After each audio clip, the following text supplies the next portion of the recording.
on to the distributive property. So that's another property. Yesterday we learned about commutative, associative, identity, and zero. But there's that fifth property as 7th graders, and it's called the distributive property.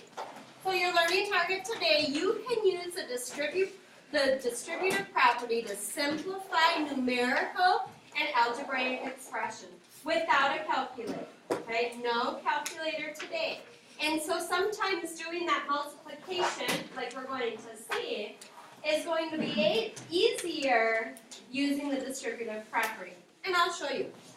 If I say distribute really means that I am sharing. To distribute means I share.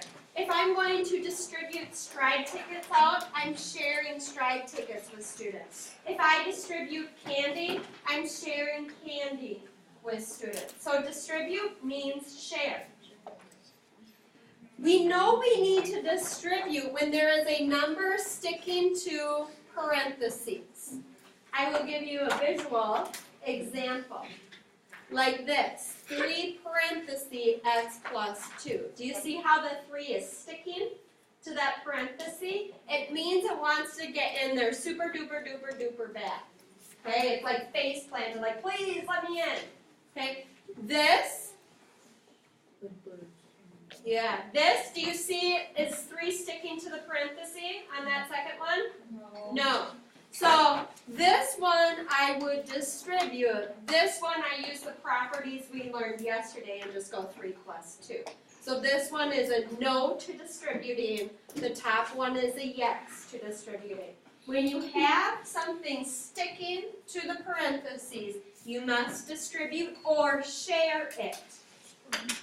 Okay? And you distribute, remember anytime, like if I had 5x, it's really 5 times x. So when we distribute, we really distribute inside by multiplying. So you must, in order to distribute, you have to multiply. Okay, because anytime things stick together in math, it means multiplying. All right? So I'm going to give you, this is just a table. Some of you might like to see that. If you're more of a logical learner and you want to figure out what do you actually mean by distributing, this table will really help you out. I'm not going to spend time elaborating on it. I'm going to get right to the examples. Here's a numerical example. First off, before I show you, I want you to envision, I heard somebody say this. When I talk about distributing, I'm going to just do this, 3 parentheses x plus 2.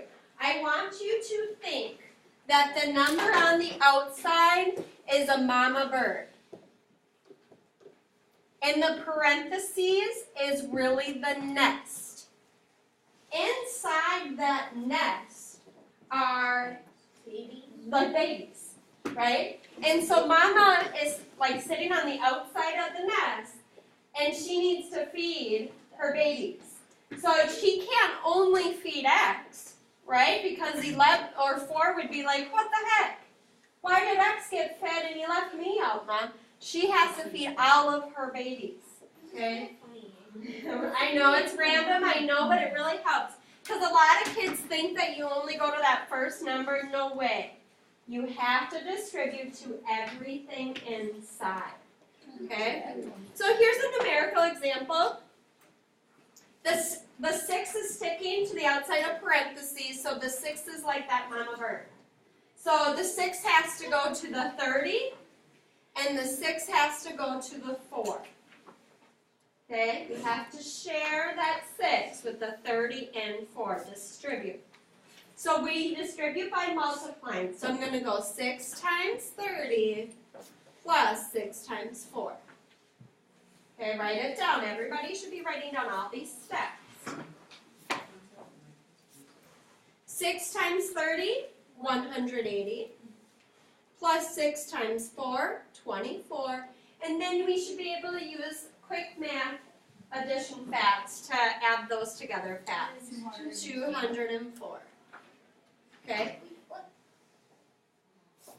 So, what I did, let me recap what I did. I went 6 times 30, 180, plus, because there is a plus sign, 6 times 4, 24. So I just added them up together quick and got 204. Now this is easier than saying 6 times 34. It's the same thing. However, if you don't have a calculator like that brain pop video we watched, if you don't have a calculator to do 6 times 34, you can break it up and do it 6 times 30 plus 6 times 4. So the next one, I'm not going to do this first step. This just shows you where that I'm multiplying. What I show when I do my work, I show my little rainbow saying that 7 has to go to everything inside that little parenthesis. And then I know to multiply. 7 times 20 is what? 140. Yeah, I should hear more voices. 140 plus, now the 7 has to go to the 3. 7 times 3. 21. 21. 140 plus 21 is 161. That is much easier than going 7 times 23. I would need a calculator for that. Or just do some longer math. I really wouldn't need a calculator. But it helps you do mental math a little bit more. The next one, 3 times 20 plus 5. Which number am I going to distribute? Which number is sticking? 3. 3. So 3 needs to go to each thing inside. 3 times 20 is 60. plus 3 times 5, 50. 75. Okay.